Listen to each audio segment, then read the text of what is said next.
podcast for Outpost 1018. I hope everyone had a wonderful month. I hope this continuing pandemic and all of that isn't making anyone too stir crazy. And yeah, I hope everyone's great. This month we will be covering ReZero Director's Cut, mostly. Yeah, why don't everyone introduce themselves? I am Neo Tokyo Tempo. I am Getsuryu or Josh. I'm Nines. I'm Lois/Striker Red, and I'm an alcoholic. We all are. I'm RJ. Go by Red Baron. All right. So, ReZero. ReZero is, of course, an isekai anime where the main character, Subaru, gets transported into a fantasy isekai world. And but this one has a twist. Every time Subaru dies, he goes back to a very specific point in time before he died and must relive the events leading up to his death again. And he must do that over and over again until he manages to avoid dying. And then he can go to the next period, so to speak, in which it will be almost like a checkpoint in a video game or like a save point, where now he is again reliving the same events over and over again until he dies. Usually horribly. Yes, usually very brutally and very horribly and very painfully. And also, all of the people he grows to like around him die as well. And he is the only person that remembers any of this. No one else has any perception that he is reliving the same events over and over again, or they are. And for some reason, he cannot tell anyone Cursed. that. Yes, he is cursed to not be able to tell anyone that he is living the same events over and over again. So yeah, without further ado, why don't we jump right into it with, of course, the animation. What do you all think of the animation? Wasn't too bad. It actually reminded me of 2000s fantasy style, where like Land Greaser and stuff like that. Like, obviously the eyes are better drawn than 2000s anime, but for fantasy anime it was pretty spot on. It didn't deviate too far from the the fantasy style. I'm gonna be honest with you. This show aged surprisingly well, considering it came out in 2016. Regarding the visuals, especially the light special effects,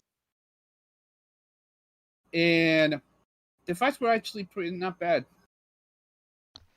I think that, like, visually it had a lot of the feels of like the 2000 animes that I think that most of us enjoyed, but it felt like an updated version of it, and I think that that's mostly what we'd be talking about.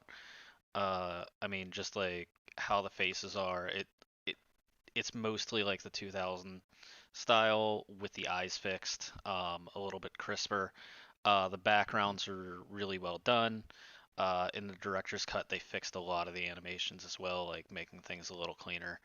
And then all the characters are like a lot. Like, you can tell that like there was a lot of care put into a lot of the characters, including like the beasts and like dragons and everything. So yeah, I found I found there really wasn't anything in particular to pick out with the animation. There were no glaring errors or major mistakes. It was nice and colorful. It was fluid, and most of the fight scenes, they were oddly very impactful. You know, you could when someone gets like slammed across the wall, or slammed against a wall, you can tell they broke their ribs. There was actually a sizable amount of blood, which is getting rarer and rarer in anime for some reason. Oh yeah, especially when it comes to the parts with Beetlejuice. Yes. Oh, I love the fact that White Fox really gave a shit about the villain, because Beetlejuice is I'm gonna give you my views on Beetlejuice later on, but I can actually say some of the moves are shaft like quality. It's beautiful. Yeah, go back relating this back to the discussion of blood. Yeah, like he keeps biting his fingers out of agitation, and there's blood coming out of his obviously out of his fingers, and it's like at first you're like, huh, did he paint his fingers black? Oh no, that's just dried blood because he keeps biting his fingers. That was well done. Yeah, I was surprised how many creative ways they could kill off the protagonist in such brutal fashions. Yeah. He would have his stomach cut open, his leg cut off. He'd be like frozen in ice. There was a time where he even just jumped off a cliff because someone died that he didn't want to die, so he just jumped off a cliff so they can reset and save them. Oh, he also caused everybody in the mansion to fight each other by accident. Yeah, that happened too. I think the most brutal is what happened to his first encounter with the White Rabbit mobbies. Yeah, I read that in the visual novels wiki. I haven't gotten there yet in the anime. I just got to where he gets possessed by Beetlejuice, or like the spirit of sloth. So yeah, it's either, I can't figure out if it's either the spirit of sloth itself, like the idea of sloth, or if it's Beetlejuice. But yeah, when he gets possessed, and then the episode right after, where he realizes, okay, we got to be more methodical about this. By the way, here's intel that I somehow know. Like, we have to kill all of the heads or the fingers. Yeah, basically his vessels, basically. Yeah, they're basically squadron leaders in the witches cult. But I'm on that episode right now where Wilhelm goes to give them a message. But I stopped there. But speaking of the mobbies, that was well done. Like the animation for how they were messing up the giant whale, that was awesome. The white whale was one hell of an adversary. I mean, at some points they had to use CGI, at least in the original broadcast, because budget. But it held up really, really well. Yeah. I didn't notice much CGI in the director's cut. Oh, you're lucky then. Yeah, not that I can think of off the top of my head. I remember them using like 2D animation for the whale. Here, I'll just. Episode 1 had to have been the it. most. Yeah. There definitely was CGI. Now that I think about it, because there was a one of the wide shots where you see like a lot of crowds of people in episode 1. Yeah. You can tell like there was they used CGI for like all the characters in that shot, and it looked awful. Yeah. They should have made it out of focus at best. It's like, yeah, you're not supposed to see the background characters. Just focus on the characters in front of you. Yeah, Neo. They should really have blurred them. I sent you a comparison of the whale CGI. Oof. That was like so that you can kind of see the difference between the original and. Like, yeah, they the director's cut. Ton of shafting. Yeah, the director's cut one looks more detailed and it has better it has better lighting on it. Yeah. So. Sure, it looks a little flipped to me. Yeah. So. But yeah, I think just visually it was just like really well done for most of us. Like I think it's one of those things that it did its job well, and it didn't overdo its job either. So yeah, and yeah, it was good. I don't think unless anyone has any more takes, I think it's a good idea to move on to the sound design and music. Can I start it off by saying the sound design for the injuries was brutal. Like the squishy sounds are stuff straight out of Mortal Kombat. Yeah, they definitely have a lot of squishy, slicey, and splattery sounds whenever people get killed or wounded or attacked in general. Honestly, Uh, I was not feeling the soundtrack for the most part. I don't know feel it why. was used I'm- appropriately or needed. Yeah, I didn't like the main themes or the ending theme. Oh, They both really? yeah, well, I have a peculiar taste for music, but I did like the you know that little piano theme they play when they realize something's about to go down, like when they realize that the person infecting everybody was the puppy, which I need to get back to that in a minute. It's like I don't want to do it with my mouth, but it's like a frantic piano melody is playing. Oh, I think I know what you mean. Yeah. Yeah, instead of using a piano, it's like a keyboard electric piano. But yeah, It's like dread. Like Yeah. you Yeah. feel the It- dread. It's a prelude to the to boss music more than anything else. exactly. Yeah. So like the suspenseful music is really suspenseful, and then the music that's supposed to give you like a feeling of excitement, which is what I was talking about, that one is done well. It's just the themes. It's like I'm like this with almost every anime we watch. I don't like most theme songs for most shows. yeah. They're way too cheery. I found I found that the music I found that the music, the scoring for the show was it wasn't something that I was going to want to download and listen to by itself, but it worked very well within the context of the show. Whatever mood was trying to be set by the show was set properly by the music, Yep. and everything fit just fine. There was nothing like overwhelmingly memorable like some of the soundtracks for other shows that we've watched, but nothing was out of place, and really it was just all around good. I mean, it's not really anything that I can say that's bad about it. It's good. I liked Um, the ending track more than the opening. I will say that, and I like how they had it flow into the scenes a lot. So like the scene would like you'd hear the music go, and then like the scene would be going, and then you'd hear the music getting louder and louder while like he's having his freak out moment. So even though it was a cheerful song, it was still had like this build up where you're like, what is going on? So like even though like the song might not have been the best song that like I would listen Still to has the alone, effect it needs to have. it has the exact effect that it needs, and to have that work with almost every single transition at the end while like the scene is still going on, no matter whenever it was like a nice calm scene, whenever it was like a he's watching people die, he's dying again scene, like no matter what was going on, it still somehow worked, and that was kind of interesting, and I'm not sure how they were able to do it that well. So I'll leave it there. But I thought that was probably one of the better songs in the entire show. I would Yeah. say, at least in my opinion, I enjoyed the first opening redo. It's called. It really Yeah. sets the whole tone for at least the first half.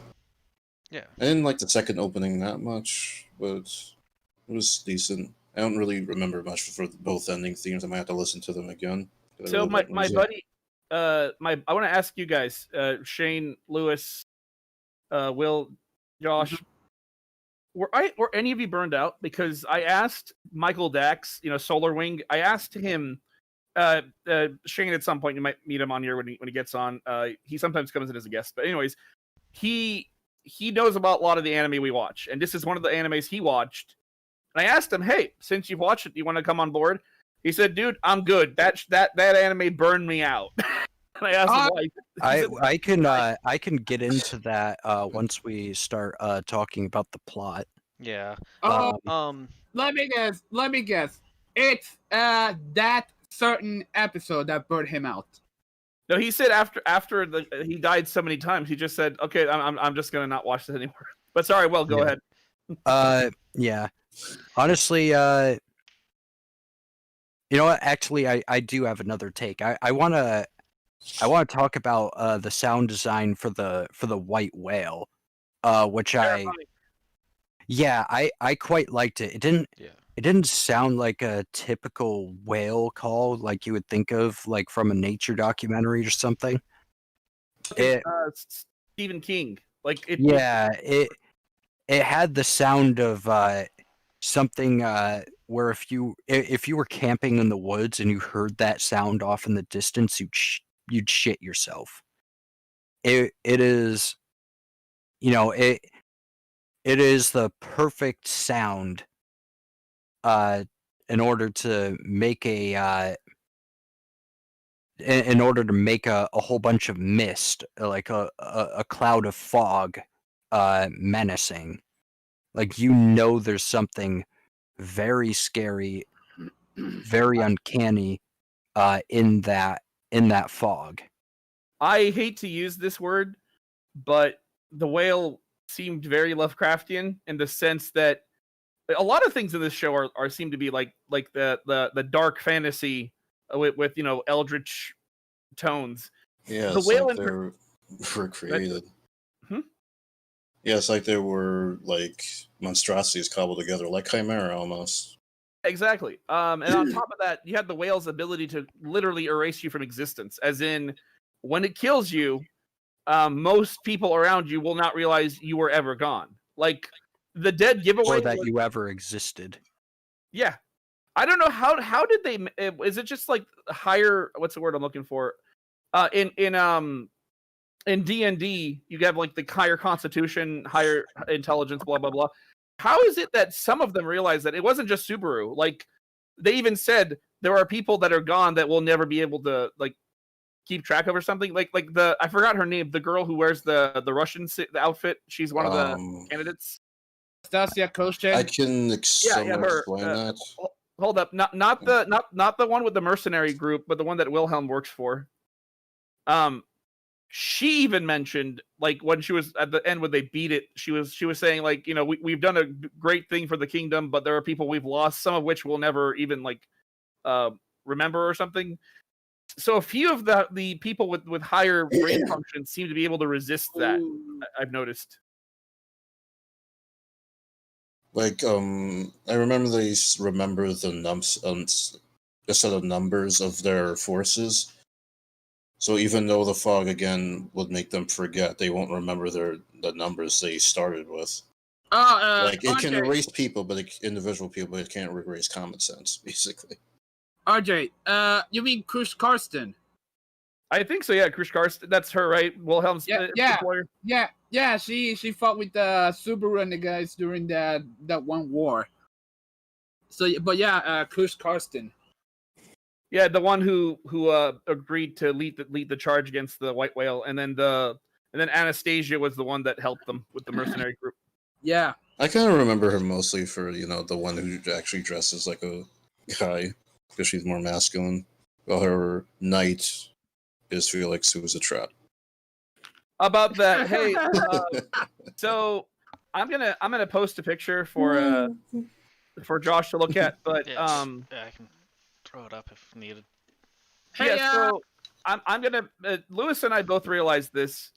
Felix the cat is a cartoon that I have not come across since the 90s. Oh yeah. Yeah. A lot of people knew that. Yeah, like there's a bunch of memes about that. So.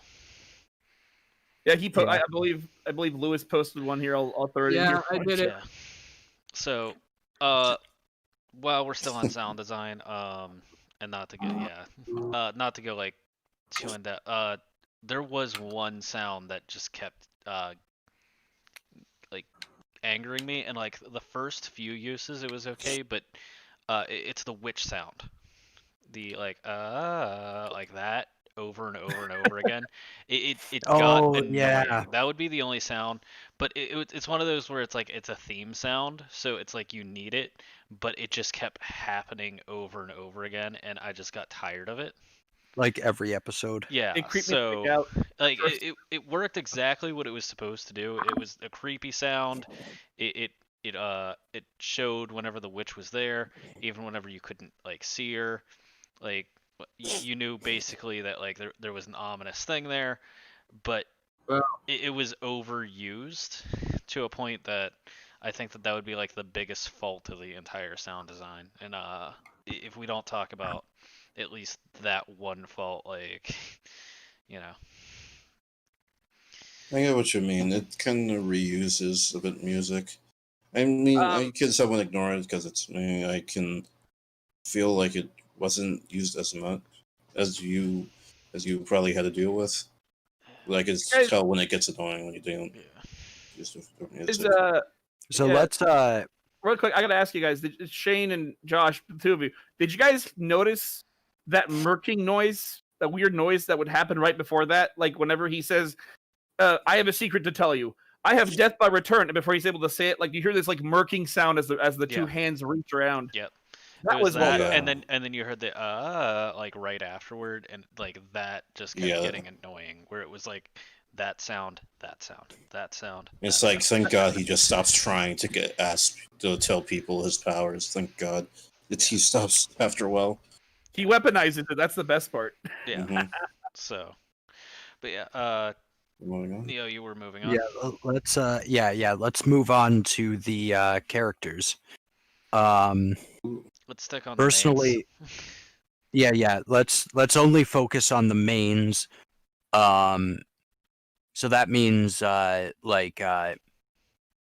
Subaru, Amelia, Rem and Ram, and like maybe a couple other people. I have a question about Reb and Ram. Yeah. What's the deal? Like Lewis said, it's probably just a quirk. What's the deal? When we first meet them, it's like Rem, our guest appears to be with whatever. Ram, I agree, indeed, our guest is whatever. It just they stopped doing that after a while. That was weird. They were pretty much fucking with him more than anything else. So Yeah, I agree. I Sister, think it was sister. a little bit of fucking with him, and then I think it was also like at that point they were inseparable and they had almost the exact same personality. Like like the one was a little nicer, but the other one was a little harsher. But like at that point, like they were pretty indistinguishable. I mean, even whenever it came to who was teaching Subaru at the beginning, it was Rem, it's not Ram. And then like Ram starts appreciating him more, and then falls in love with him later. But like there was a very much they were the same character for I'd say the first 3 or 4 episodes that they were in. So that one episode with Rem and Ram really put this into perspective, considering their origins as demons, and how Rem was basically like the one for that demon tribe. They both had a very Goku Vegeta relationship, but the sad part is it's very Goku Vegeta relationship because Ram has no idea that Rem hates her at first, like back when they were kids. That she was kind of she didn't outright hate her, but there's a subconscious hatred. So when She was very jealous. yeah. Like so when Ram's horn gets cut off, Rem smiles, and so she tries to make up for it for the rest of her life. Yeah. The backstory aspect was handled pretty well, especially with Subaru, like convincing Rem that she's not inferior to her sister, and she could be her own person, not try to be like Rem. Yeah. Hey, regarding Subaru Subaru Natsuki, well, there is something I found interesting. The guy's voice actor is the same guy who plays Senku in Dr. Stone. Yeah, well, since a couple of these animes we already covered have some of the same voice actors, well, between let's see, what was the dude's name? Between you know what? Go ahead. Let me look it up real quick. All right. Speaking of Subaru, I found him to be almost just I found him to be a pain. Like I hated him. I did not like Subaru at all. Nope. I found him to be I found him to be an overly selfish jackass most of the time. And a complete and total fucking nutcase the rest of the time. And then with like a few moments where like he actually like helps people and is actually being a good person, but it felt out of character because the rest of the time he's just a jackass. He's like he's his only reason for help and motivation for helping people seems to be this complex of like people owing him. In fact, he like yells and screams that at Amelia. He's very And then At the same Yeah. time, he's also So- very protective of her. yeah, It's he is trying to pretend like he's not selfish whenever he is acting out to be the most selfish person. Yeah. Every single thing that he's doing is for Amelia, but he is only doing those things for Amelia because to like him. because he loves her and he's trying to get her to love him. So he's willing to throw everyone under the bus. And I mean, like, there are parts that he says that are just so like galling where like I can't remember the chick's name, the chick that can like Felix's master basically. Frush. Frush. Coach Whenever Caston. whenever they're talking, he was like, "Wow, if like IRA didn't have a number 1 and 2, you would be pushing it pretty hard." And I was like, "That what? Like, how the fuck do you say that out loud and then not get shot right there? Like, Cruz even responded with, "Okay, let me tell you something. There's been a few times where I've thought you're an attractive man, but I don't feel like that towards you, dude." yeah." But like just that right there where I was just like, how do you have like that much guts to just say that? And then like also to, like in your head be like, yeah, Rem is definitely number 2. Like, Yeah. oh, Fucking, like, You guys, this you guys guy, think you got it hard. I watched the dub because I have to. yeah. Oh, yeah, Lord. What This- is this this guy, It was 3 times as is- bad.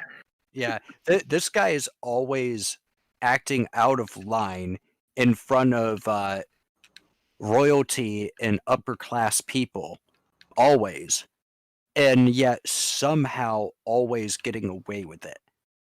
Like he, like except the one very time. rarely, like very rarely does he ever get reprimanded for his actions. He calls the master of Amelia's house a clown, and Well, not to his face. yeah. Well, no, he pats him on the back and says, "Wow, I didn't know he was going to hire a clown." Oh yeah. Well, he got Um, shit for that, but then he died, so he got away with it later because he died. Well, he didn't He only really got away he with didn't it really because- get shit for it. The guy laughed. Yeah. Wow, what a rowdy He's guest we have. constantly as a basically a nobody peasant. He's constantly making moves on someone who's a candidate to be a queen. I mean, you know, in his defense, of course, people think very lowly of her because of her race. Also. Yeah. He he's acting out like basically everywhere he goes, and very rarely does he actually get in trouble for it. The only time I think he did, which was a big deal and caused a fracture between him and Amelia, was him basically fucking going out of line to defend Amelia against everyone. Which shitting on her for resulted being in a half-elf. Julius. Here's the thing, Shane. I Oh. want to see if you agree with you on this. Even Felix brought it up. He said, "Dude, you just hurt your own career protecting that guy." And I'm like, wait a second, protecting. And it took me a second to realize, because Julius saw that Subaru cared about Amelia. He realized people are going to tear him to limbs, limb by limb. They're going to tear him apart because He also he declared himself a knight. insulted the entire Knight Order as well. Yeah.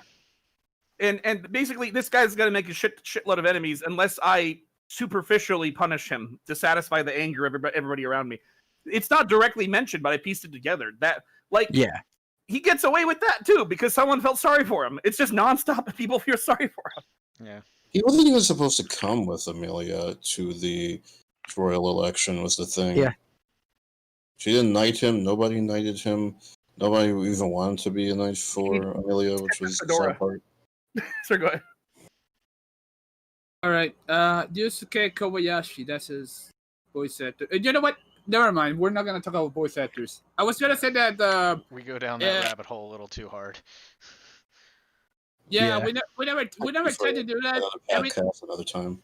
I know there are some people are actually interested in this, but some others they don't give a shit.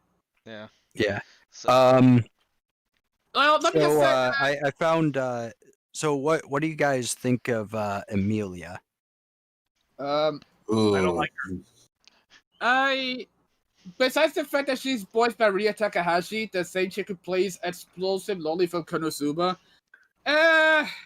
she aight. all right. So She works at. Yeah. So we just shit on Subaru, right? Yeah, she deserves him. Yeah, Yeah, they're two terrible people. They're two Sounds terrible people. Subaru's a simp, dude. I wouldn't say she's terrible, but just weak Yeah. in character. Yeah.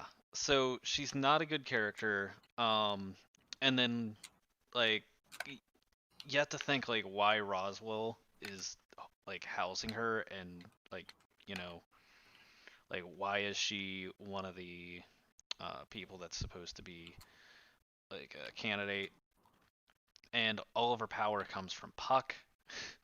Like, And she's being backed by a lord. yeah, and then she's getting backed by a lord who is actually powerful and like actually a beast. Like she's just all around a very weak candidate, a very weak Yeah. It's kind of generic. in Yeah, a and way. like I mean, like found. even like she gets bested by like Felt like within the first 2 episodes. Like Real it's quick. ridiculous. Yeah, quick. it seemed like I'll let you go in a second. It seemed like they like one of the reasons that the other candidates were such over the top horrible people is because they had to be to make her look good in comparison. I mean, yeah, and I agree with that 100%. She's kind of spoiled. She acts very much like, as teenagers, like, that when growing up when you're in high school, you'd always see that boy or that girl who would like treat other people like shit. And then when somebody genuinely was trying to show them kindness, it's like, don't be nice to me. You don't know who I really am. You don't know me. Like she acts like that. You don't know the real me, Subaru. It's like, you two are assholes. You guys, both of you use people. Soon. I'm not like real girls, I'm not like other girls, but I'll be my other girls. And then you got Subaru, Yeah. who's like, my lady, I'm your knight. in Yeah, shining armor. it seems like the show is trying to like build her up as a good person, but they're not giving you a reason to actually like her. Like, And she has a messed up childhood. I think one of the biggest I think one of the biggest things is that she actually doesn't have much of a personality to begin with. I agree. Like, Outside, I think saw- about this. What's her defining personality trait? She likes helping people. That's not a I have one. personality one. trait. Without going into politics, she's a victim. No, like so. I'd say her No. biggest personality trait is that she always feels Victimized. no, like the need to help, like not help, but like that she's always in debt to someone. Yeah, she's Yeah, in the so, heavy that like- someone she feels. So like I don't know. I can't like she came up with this entire reason why she helped Subaru, where she's like, well, you did this, so like I did this for you, and then because I needed information about Felt, and then Yeah, like she it was like, well, I feel indebted to this person because they did this for me. Like, I think that her entire personality is like, she feels like she is always lesser than the person that helped her slightly. Yeah, can I jump in and say something really quick? See, that she also has this thing where the reason I say victimized is because she seems to have a severe, and you guys touched on this earlier, she seems to have a severe codependency with Subaru, where the whole reason he acts like people owe him is because, well, walks into a new world, almost gets mugged. First thing that happens is, like, when the interaction outside of people being assholes to him, is there's this really attractive girl who suddenly says, don't worry about it, you don't need to pay me back. In fact, I owe you for whatever dumb reason. And then I'm sure somewhere in his mind, he's subconsciously, like, the little gears and the hamster on the wheel started spinning. Oh, I can fool people into thinking they owe me. Because this pretty girl's telling me the same thing. So really, the only out of like the real main protagonists, the only characters I can think of that are interesting characters that are likable are Rem and Ram. Puck. Beatrix. Puck is No, Puck is a I was beast. in Puck was is in an actual Beatrice fucking camp. beast. I was so much in Beatrice camp the first time we met her and how she treated Subaru. Yeah. I just like Puck. It's his job to defend his own damn daughter. I'm assuming that if he's the father, then the mother must be the witch. But he punishes Subaru two or three times, like 2 or 3 different lives, and then he says, "I have to destroy the world now, Subaru. That's a part of my contract. Yeah. Basically, if my daughter dies, I'm going to kill everybody." It's like you stupid moron. You have, like, godlike power, and you're going to have this nitwit from another world who doesn't have any powers trying to defend your daughter, who also outranks him in power. I'm assuming he can't show his true self to people, as apparently great spirits as such as him aren't exactly welcome. The fact Yeah. that like they constantly tell him that hell, he even tells me like she can't rely on him too much, has to not draw attention to herself, and I guess having a great spirit like him attached to her would probably make people more jealous or hateful to her. Yeah, they're already scared of the white whale. But yeah, go ahead, sorry. Puck isn't actually her father.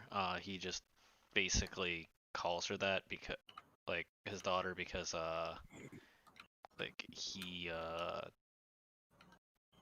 basically raised her outside of like anything that what's his name? I have too many tabs open. Anything like past Roswell, like, who kind of helped, but he's mostly doing his own thing. Puck was basically the one that was teaching her everything that she knows. So that's why he calls her his daughter, even though it's fully a contract thing. So Can I just talk about Roswell real quick? Yeah. Actually, Yeah. no. Before I do, I think I figured it out. It's the jewel. If she dies, the jewel shatters, and then Yep. Puck's actual form comes out. Now you get it. Yep. Roswell, he looks like first of all, he looks like a cross between Kefka from Final Fantasy VI and that one what do I call him? Jester dude from Hunter x Hunter, the one that everybody likes to draw. Hikasa. Yeah. Hisoka. He looks like a cross between Hisoka and Kefka Palazzo. But the thing is, his goal reminds me of the uncle from Code Geass. You know, the uncle that has the body of a boy. Lelouch's uncle, the one who makes Lelouch's father promise him to kill God. Yeah, the big twist of that. I haven't gone far this first season, so. God. RJ, let me tell you something. Roswell to me looks more like Orochimaru from Naruto mixed in with a little bit of Michael Jackson. The first time I saw Roswell, I instinctively cringed. Yeah.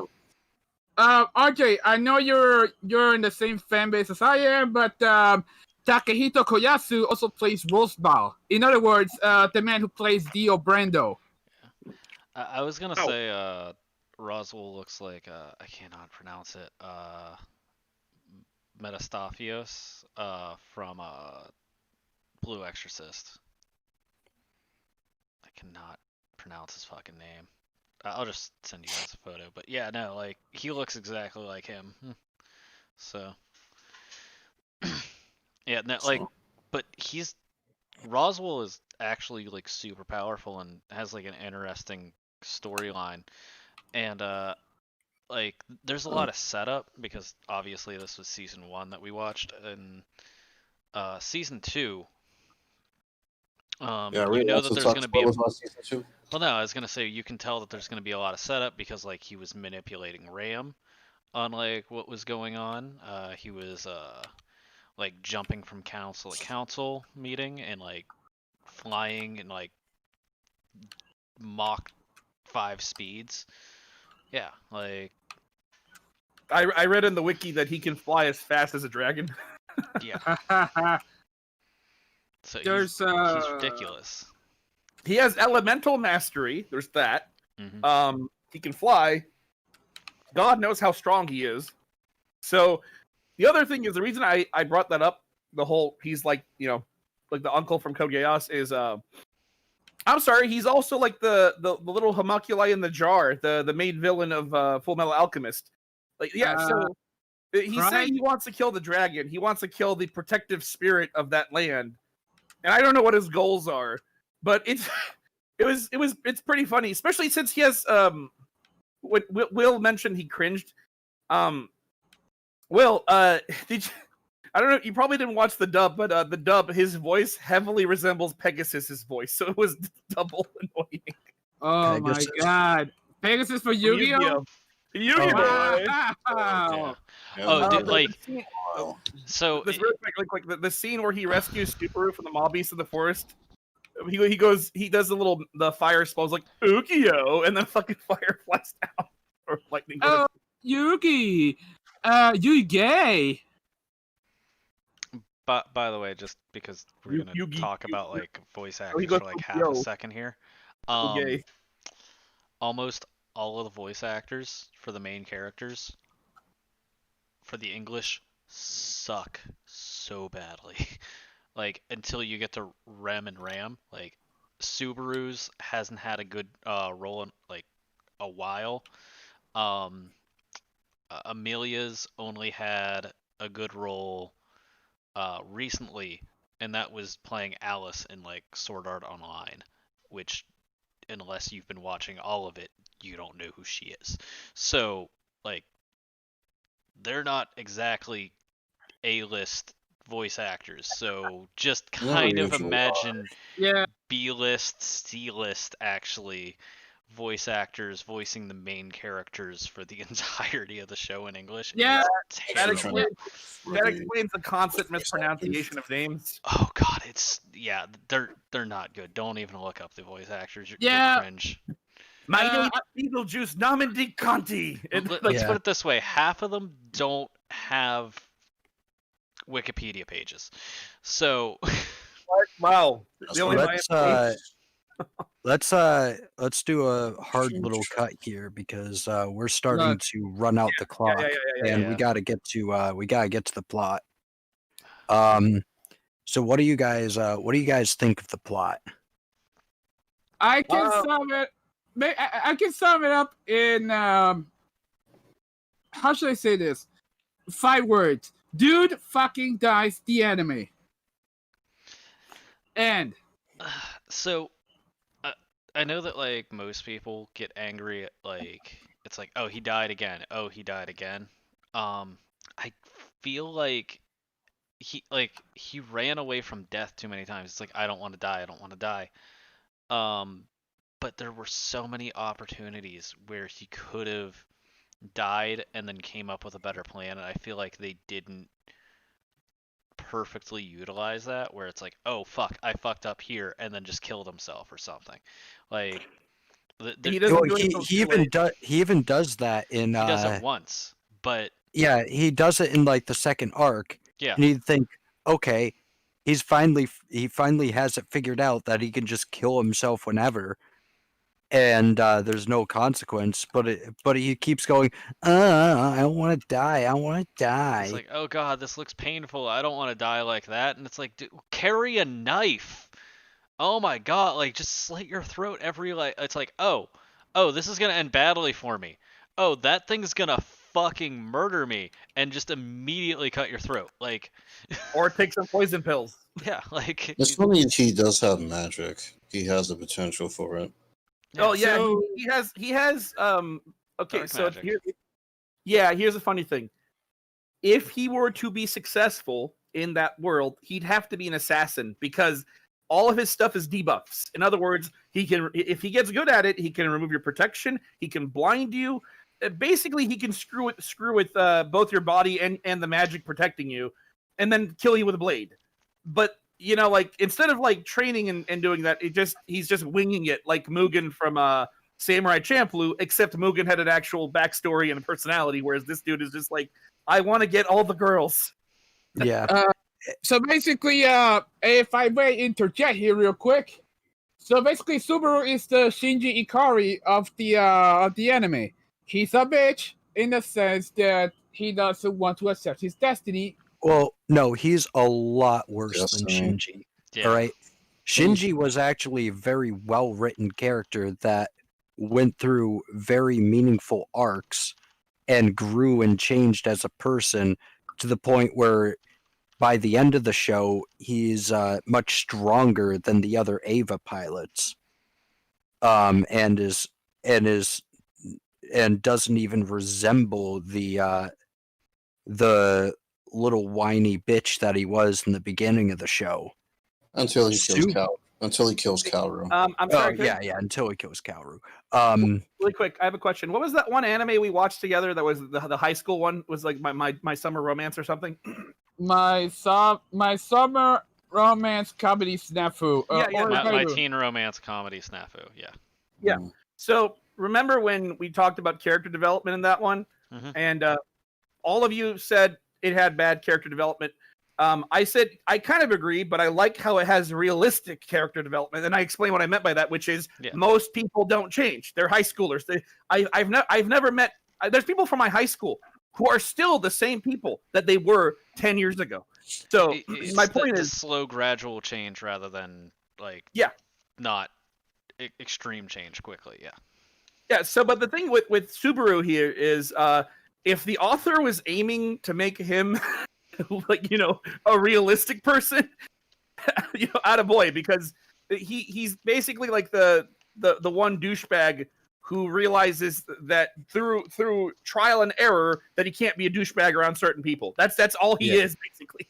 Well, I found what the biggest thing, the two biggest things that annoyed me about the plot revolve around its main premise, like the main gimmick of the show, and that is the Groundhog Day effect, where Subaru is going back every time he dies.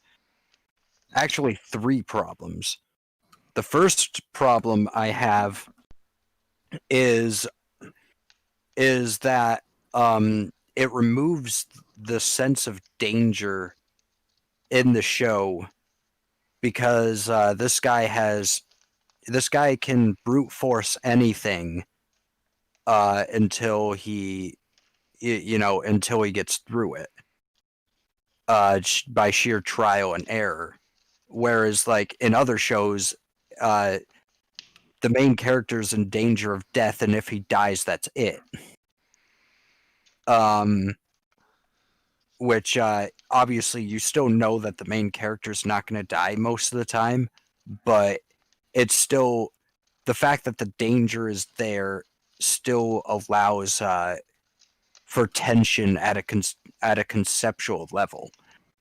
The next issue is that it makes every arc of the show a complete and total slog because you feel like there's no progress being made because you're just repeating the same events over and over again, just with differences because Subaru is trying to approach the situation differently. The third problem I have with it, and this is the most annoying one for me, is that all the character development that the other characters get during each cycle gets reset every time Subaru dies, and because they get reset, they have to go through that character development again. It's like the guy who wrote this series realized too much on the deja vu effect more than anything else. Yeah. Can I just jump in? That's probably what burned out the few people I talked to about the show. Go ahead. Yeah. So, like I said, I like that, but I feel like the issue with the plot is that he either didn't like he's in the middle. Either you don't have that, and then you just run the show through, right? Or you have to make it so like he's actually having to think, and then you show like the process of like, oh, okay, this fucked up here, and then like show like where the paths change and make it more so that like it's like, okay, if I take this path then it works, and then I can miss these things. And then the other thing is for the agency thing, I feel like he just didn't die enough, right? Whenever you continue, like the idea of like whenever those shows tend to happen, is you're seeing the same thing day after day, but imagine you're seeing like the 3 people that you love die every single week, right? So he's living out a week, he watches 3 people he loved die, and then he's trying to fix it the entire time, and they keep dying in different horrific ways, and then it plays on his psyche. Whenever he just has like that one psychotic break, it's just like, oh, that was one time. Like, you know that you can fix it. Like, why did you have a psychotic break? Like, what the fuck is wrong with you? That psychotic break should happen after like you can't figure out how to fix it. And I had a huge issue with that. Like the concept of the show is good. Even like the execution with like kind of like how they did it a little bit quicker because they showed like like a few routes was okay, but I feel like they just really needed to push that extra little bit. Like he gives up because he can't figure it out. Like they needed like to like jump ahead and be like, this is my 8th time, I can't do this again, you know? Yeah. He if I can jump in. yeah. Go ahead. So interestingly, I get the criticism against his ability to undo shit. I feel like he would have been better suited as a villain role than a hero role, or what he tries to. And interestingly enough, there is a side novel, like an AU type novel, which is considered canon by the novelist, in which he embraces his role as the Archbishop of Pride and starts tearing through all his former friends and allies. Hold on a second. Is this like that doesn't make sense though, because Pride is the Emperor's son. That's the spoiler alert for people who haven't gotten that far. The visual novel, which I don't know if there's a manga, but I know the anime is based off of it. It's revealed that Pride is actually the vengeful son of the Emperor. When he was a kid, his father basically tried to kill him because he was sterile. He couldn't have any kids. And he was competing to become the next king. And his father's like, nope, not having that. And his wife, the Emperor's daughter-in-law, was from another demon clan that this time the Emperor tried to wipe out instead of the witch's cult. So yeah, no, he's. I don't see how Subaru could fit that role. He's not very prideful. He's just kind of a douche to everybody. Was it Let me pride or was it let me sloth? explain this a little more. I believe it's pride. No, you was pride it that he tried to play? I can't in the in the visual novel thing. I thought like he was able to kill sloth and became. I'm a little out of it. No, for in the anime, it's sloth that possesses him. But Yeah. yeah, pride is this guy. I just Yeah, put I him in know. the chat. I know. Stride Valacia. All right, so let me explain this a bit then. Remember, as he tries to the first time around, he tried explaining his return by death powers. He emit this black kind of miasma. Yeah. It's apparently reveals that he has some kind of authority. Each of the archdeacons of the witch cult, the antagonist of the story, apparently all gave off this kind of miasma, which recognizes them as basically being the best candidate to lead said division of the cult. And apparently, for a long time, it was presumed in the story that Subaru was one of their missing archbishops. I mean, sorry. Okay. Yeah. They thought it was him because of the witch's curse drenched him in her stench, quote unquote. Yes. Yeah. So do we have any more takes, or do you guys want to wrap this up? I would say the only other thing is like I like how they kind of separate things in the arcs, and like even whenever you're talking about things, they talk about like the different arcs, and I do like a lot of the world, whenever it comes to like a lot of the plot elements, and yeah, I guess what was your guys' favorite arcs? Because mine was like the whale. Honestly, it would be tied between the witch arc in season 2, the Mobby's arc, the first one, and when Ram becomes a complete badass fighting those said beasts. Yeah, I liked I liked that arc too. I liked the first Mob East arc. Whale arc for me, simply because it kind of gave everyone a chance in that battle time to shine, including one side character that they went some enormous detail into his backstory. Which I found pretty cool. I am stuck between the Mob East and when they go to the Capitol so that Amelia can announce herself as a candidate. Because here's the thing, the Mob East, that was suspenseful. That was the first major mystery that they had to solve. But on the other hand, the selection process, that was cool because you got to meet all these different people. You see where the Capitol is outside of that one tiny district that he woke up in. We finally get to see the Capitol past that one area, and I thought that was neat. You get to see like the traffic coming in and out of the Capitol. But yeah, no, I just want to say quickly, I find it funny how the first major boss, if we're gonna treat this like a game, is a puppy. I'm not even joking. like that's Oh just, yeah. that was nuts.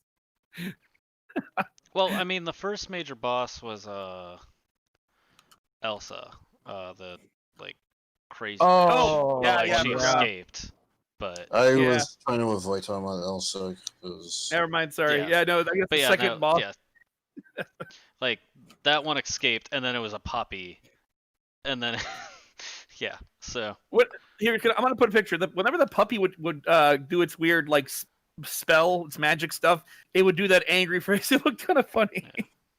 yeah. Look, All right. So In my case regarding Elsa, she has some attributes, if you know what I mean. you mean her Yes. her third sword that she pulls out of her ass? No, not just that. Not just that. I always have a third sword just in case, and then just pulls it like okay, skin tight dress, very revealing clothing. Where'd that third sword come from, honey? All right. You Anyway, think she makes swords out of blood or something? Because that No. it could be. no, Oh, I think she just pulled it out of her pictures the butt. puppy. Anyway, so Main showcase. Can we do that? Can we do it? Alright. Do we have time for that? all right. Well, let's go. I guess let's go into the reviews of the show. All right. Why don't you start off? All right. So normally, like, whenever it comes to shows that I watched originally and then come back to, like, there's like some level of nostalgia glasses that are on. With this show, it wasn't, because the first time around, I remember watching every single episode, and as it released, like within the first hour of release, like I was that hooked to the show. I wanted to know what happened. I wanted to know what was going on. Like I felt horrible for all the characters, everything. And this time around, I caught a lot of things that I missed, and I think that there's good replayable value for the show. But it's not as good as I remembered. I will say the director's cut made it better, and made a lot of the scenes a lot crisper, make a lot more sense. But it wasn't as good as I remember, which is kind of a rare thing whenever you're looking at like nostalgia shows like this. I will say I don't I still think it's a great show, and I'm glad that we watched it, because a second season is coming out, and I would get to watch that now and have like that nice refresher. But the more I think about the show, the angrier I get. Like I love Ram as a character. I love Rem as a character.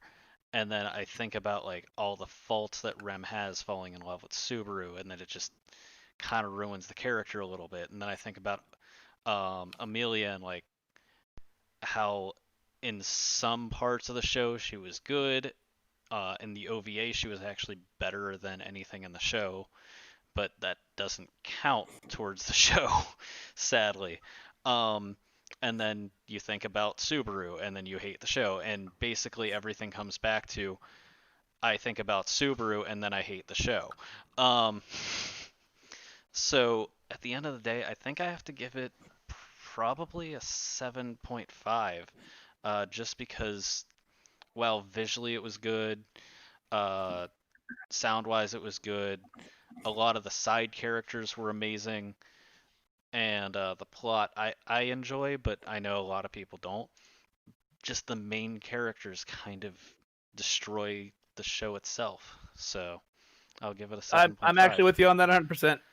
Yeah. You got I understand part of it is just really bad voice acting, but the actor, or I'm sorry, the actress who plays Rom, just sometimes she's on spot. Other times, like when Rem dies on the, I think it's the while he's at the mansion, it's like his second death near the mansion. I can't remember. But yeah, when Rem dies instead from the puppy's curse, Rom's like, "Get away from my little sister!" And it's just like, I'm sorry, is this 2000s voice acting? Like, it was bad. RJ, consider that. Wait, Yeah, let him do his wrap Yeah, up. let him do his review. Did you say rant or review? Review, both, whatever. No, that's it. That's just some parts of the voice acting was just very like 2000s, but I'm gonna stop ragging. All right. Finish You your review didn't because finish you were talking. you didn't finish, right? I'm done. No, I mean you didn't finish the show, right? Oh, I'm almost done with season 1, but yeah, I'm right All right. where he begs Felix and Julian to kill him right after he gets possessed, and Wilhelm in the Okay. when he wakes up. Yeah, I'm just verifying whether or not we are taking a score from you. Yeah. All right, so Striker. All right. Where do I begin? I have to confess that I've been avoiding this show ever since it came out because it was so popular. I really did. Unfortunately, when I got the news that we were gonna watch RE0, I must just say I was pissed. And you guys know damn well I was pissed. But Oof. despite the fact I dedicated a lot, I had to watch the entire 2 seasons so far. Despite the flaws of Subaru, despite the flaws of Emilia, despite the flaws of the twins and every character out there, because they have flaws, some have more flaws than others. I actually found this show to be pretty enjoyable, and the meme content that came out of the show when it was popular was ridiculous. There's one of them that one of my personal favorites. It's basically Ram as a Twister champion. Holy fucking shit! There's some dark humor in this show. How should I say this? This show was actually not bad at all. It's a 7.5. 7 Josh. I am not joking when I say that if you feel like if you want to watch the show outside Subaru, it gets better. It gets better when you ignore Subaru, because Subaru's a bitch. 9. All right, for me, my first viewing of it was a bit back and forth. Again, I agree with everyone saying that Subaru really starts off bad, and it takes a while for him to become pretty much likable. I, of course, did not like the female lead, Emilia, either. It took until watching again that OVA covering her backstory to find her interesting.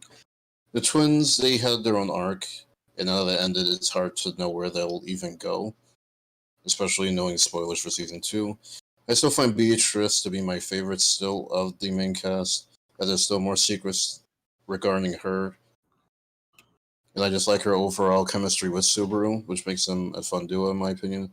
And also, well, again, I also get this, like, he's meant to be designed and act the way he does as he's a chess master. He also has secrets of his own, which are actually pretty bad for everyone.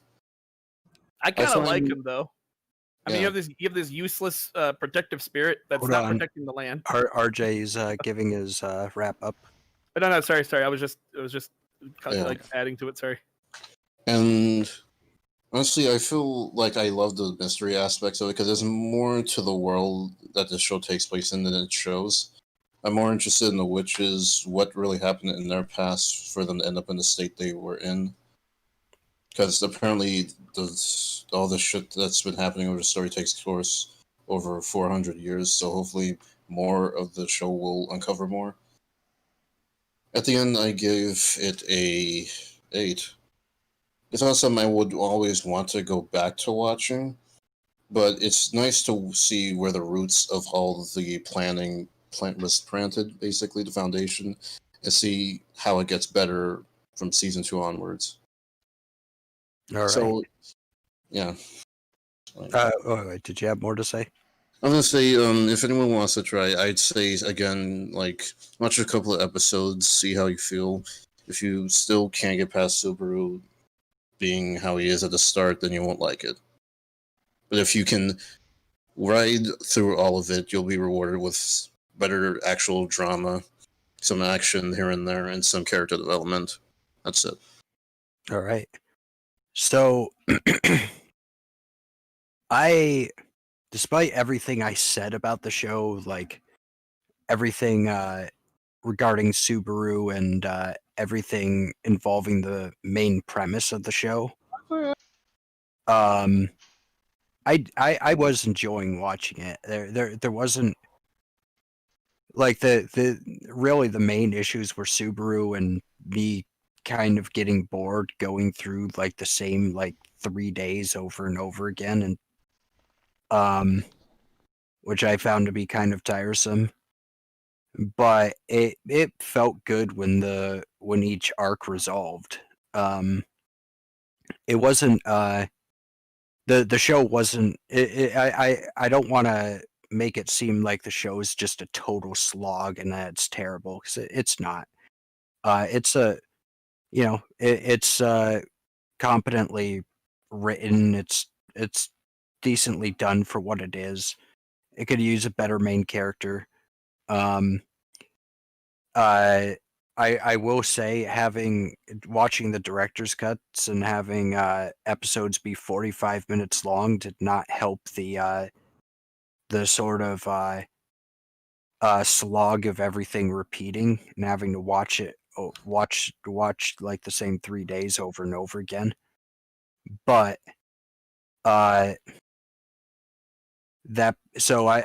say watch the director's cut if you like really liked the original show. But yeah, it was still enjoyable to watch. There's definitely plenty here to like. It's got good world building. Some of the characters are cool. The action's good. Some of the mystery plots and stuff like that are interesting. I give it like a 7.5. What do we have for our average? I didn't vote. Yeah. Yeah, you didn't finish it. No, dude, I was Yeah, like no, 2 you episodes were- away from yeah. season 1. All right, go ahead. Yeah, I was, well, yeah, not even that. I was also reading the friggin' light Yeah. novel stuff. Okay. I actually, you know what? I give it an 8. I liked it. I didn't like. The thing is, I'm more interested in the world building than I am these individual characters. So I want to see what happens in that world. At the same time, I am a little worried because I've read a lot of isekais, and unfortunately, it seems that they all have one thing in common, which this one also has, which is there is a light novel series. It is not finished, and there's no guarantee that the manga or the anime will ever be finished. And in this case, this one, there's a lot more coming. Like there's God knows how many arcs ahead of it, and even with season 2, it's nowhere near done. So, I want to be generous with this one because I like the storytelling. So I'll give it an 8. All right. What's our average? We have a 7.7. The MAL is an 8.3, which I kind of figured that we were going to be a little lower. One thing I will say about the show is it has a very heavy female audience. And whenever you get a female audience, your score tends to go up. And yeah, I didn't know that. I don't know any girls. I actually have my one friend is making his girlfriend Rem's weapon because she's gonna cosplay Rem. Or yeah, so Your girlfriend will watch this, but will No, not his watch friend's Son of girlfriend, not Silver. his yeah, girlfriend. my friend's girlfriend, my girlfriend was watching it with me. Like my fiance was watching it with me the entire time, except like the last 3 days whenever I bogged down and watched the rest of it myself because we've been moving. So no, like she's been Yeah. wanting to watch season 2, and she's gonna cosplay Ram with my my friend's girlfriend. So, I mean, yeah, like no, like it has a very heavy female-dominated audience. Why do I And- feel like that? Why do I feel like most of them are Fujoshis? Maybe. Not necessarily. Not necessarily. No, it's more. I think what it is just one. There's like some emotional romantic stuff going on, which is I've noticed female audiences are attracted to. 2, it's just like it's centered around people, which is why I was focusing so hard on the world around them. More character driven. Yeah, Yeah. And the character, like the animation, is very centered towards that. Like there's a lot of things that whenever you're looking at female otakus that like this show draws in such a good mixed audience towards. So, All right. So yeah, if you have a female that you can bring over for what was it, Crunchyroll and not Crunchyroll and Chill, what was it? Hentai and Blow Me. All right, we are out of time. Oh Lord. So Why don't we wrap up here? Yep. We're We're doing we Persona are for October. actually over time. Do Uh, we know what we're doing next month? Was Persona 4 the anime, right? No, it was a horror and Josh. yeah, what- yeah, that or- was the idea. It was either SMT or Persona, and Persona is the more well-known one. Yeah, because Oh, if you guys want a horror one, I could recommend one. oh, I mean we Oh, Well, I think yes. we'll figure Hentai it with out. Senpai. Yeah, well, all right. We'll figure it out. It will be a no, surprise. no, to you hold all. up. So we're doing Persona 4 because Persona 5 was exploding a month or two ago. If you guys don't want to do Persona, there's a couple more SMT stuff we can watch. Just not, for the love of God, let's not do Tokyo Revelation. That one is just mocked the hell out of. All right.